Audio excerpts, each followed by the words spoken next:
নমস্কার, সনাতন ধর্মকথা চ্যানেলে আপনাদের সবাইকে স্বাগত।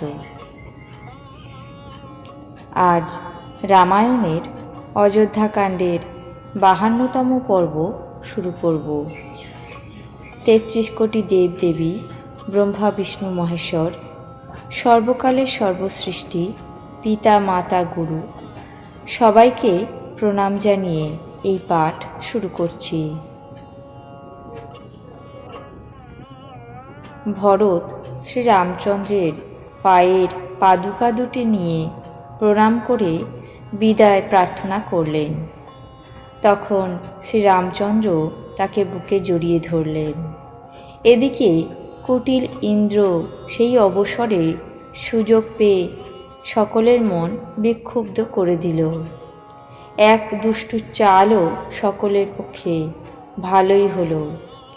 বনবাস শেষ হওয়ার আশায় বেঁচে থাকার পক্ষে সেটা সঞ্জীবনী হয়ে গেল। তা না হলে, অর্থাৎ বিক্ষুব্ধ না হলে, লক্ষ্মণ, সীতা ও শ্রীরামচন্দ্রের বিচ্ছেদরূপী বিকট রোগে সকলে হাহাকার করে মরেই যেত। শ্রীরামচন্দ্রের কৃপায় সমস্ত সংকট মোচন হয়ে গেল। লুট করার জন্য আগত দেবতাদের সেনা, অর্থাৎ কুচক্র মায়া উল্টে গুণদায়ক অর্থাৎ হিতকারী আর রক্ষক হয়ে গেল। শ্রীরামচন্দ্র দুই বাহু দিয়ে ছোট ভাই ভরতকে আলিঙ্গন করলেন। শ্রীরামচন্দ্রের সেই প্রেমরস ব্যক্ত করা যায় না। কায়মনোবাক্যে প্রেম উথলে পড়ল। ধৈর্যের ধুরন্ধর শ্রী রঘুনাথও ধৈর্যহারা হলেন। তার কমল সদৃশ্য নয়ন দিয়ে অশ্রুধারা বইতে লাগল। তার এই অবস্থা দেখে দেব সমাজ ভীষণ দুঃখিত হলেন।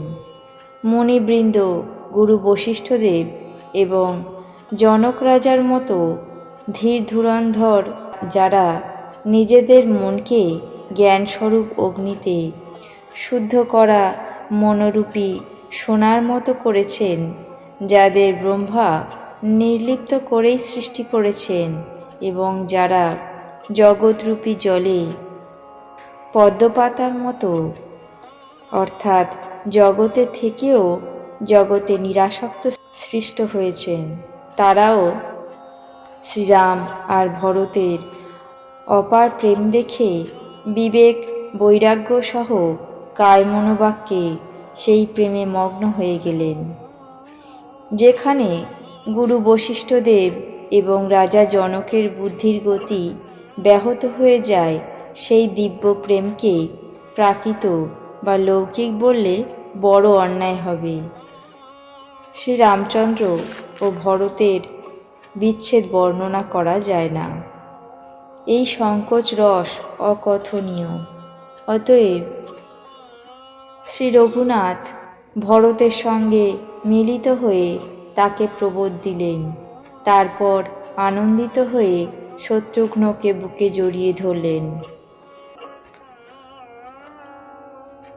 মন্ত্রী এবং সেবকেরা ভরতের ইচ্ছা বুঝতে পেরে সকলে নিজের নিজের কাজে চলে গেলেন। এই কথা শুনে দুই পক্ষেই দারুণ দুঃখ ছেয়ে গেল। তারা যাত্রার আয়োজন করতে লাগলেন। প্রভুর চরণ কমল বন্দনা করে এবং শ্রীরামচন্দ্রের আজ্ঞা শিরোধার্য করে ভরত শত্রুঘ্ন দুই ভাই চললেন। মুনি, তপস্বী আর বন দেবতা সকলকে বারবার সমাদর করে তাদের কাছে মিনতি করলেন। তারপর ক্রমশ লক্ষ্মণের সাথে দেখা করে তাকে প্রণাম করে আর সীতা দেবীর চরণধূলি মাথায় ধারণ করে সকলের মঙ্গলের মূল সপ্রেম আশীর্বাদ বচন শুনে আনন্দে চললেন। ছোট ভাই লক্ষ্মণকে নিয়ে শ্রীরামচন্দ্র রাজা জনককে প্রণাম করলেন এবং বিবিধ প্রকারে তার বিনয় এবং প্রশংসা করে বললেন, হে দেব, আপনি দয়াবশত অনেক দুঃখ পেয়েছেন, পরিবার পরিজনকে নিয়ে এই বনে এসেছেন। এখন আমাদের আশীর্বাদ করে নগরে ফিরে যান। এই কথা শুনে জনক রাজা ধৈর্য ধরে ফিরে গেলেন। তারপর শ্রীরামচন্দ্র মুনি, ব্রাহ্মণ এবং সাধুদের বিষ্ণু এবং শিব সমান জ্ঞান করে তাদের সসম্মানে বিদায় দিলেন। তারপর রাম লক্ষ্মণ দুই ভাই শাশুড়ির সুনয়নার কাছে গেলেন। তার চরণ বন্দনা করে আশীর্বাদ নিয়ে ফিরে এলেন।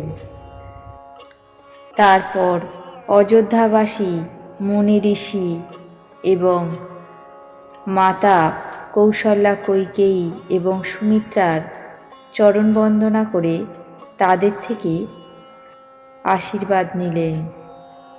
সীতা পিত্রালয়ের আত্মীয় স্বজন মাতা পিতার সাথে দেখা করে প্রণাম করে এবং শাশুড়িদের আশীর্বাদ আলিঙ্গন করে প্রেমে পূর্ণ হয়ে রইলেন।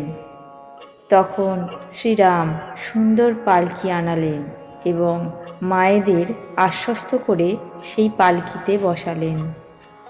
দুই ভাই পুনঃ পুনঃ মাতাদের সঙ্গে সমানরূপে প্রেমপূর্বক মিলিত হয়ে তাদের পালকিতেই পৌঁছালেন। ভরত আর মহারাজ জনকের দল ঘোড়া, হাতি এবং নানা রকম বাহন সাজিয়ে প্রস্থান করলেন।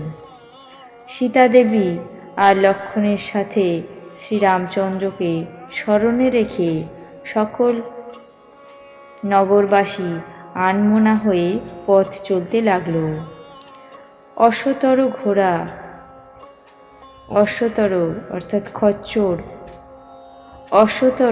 ঘোড়া, হাতি, পশুরা মনে মনে ব্যথিত হয়ে মনমরা হয়ে চলতে বাধ্য হল। সকলকে প্রণাম জানিয়ে সীতাদেবী রাম লক্ষ্মণ হর্ষ এবং বিষাদের সঙ্গে পর্ণকুটিরে ফিরে এলেন। তারপর যথোচিত সম্মানে নিষাদরাজ গুহককে বিদায় দিলেন।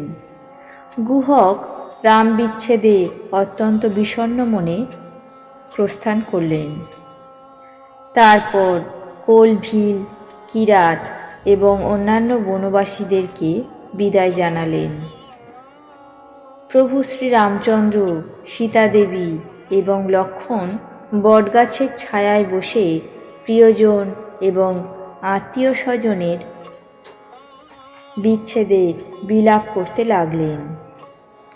ভরতের স্নেহ স্বভাব আর সুন্দর কথাগুলি তিনি প্রিয় পত্নী এবং ছোট ভাই লক্ষ্মণকে বর্ণনা করতে লাগলেন। আজ রামায়ণের অযোধ্যাকাণ্ডের 52তম পর্ব এখানেই শেষ করছি। বাকি অংশ আগামী পর্বে পাঠ করে শোনাব। আপনাদের কেমন লাগছে তা অবশ্যই কমেন্ট বক্সে জানাবেন। চ্যানেলটিকে সাবস্ক্রাইব করবেন, লাইক করবেন, শেয়ার করবেন। ধন্যবাদ।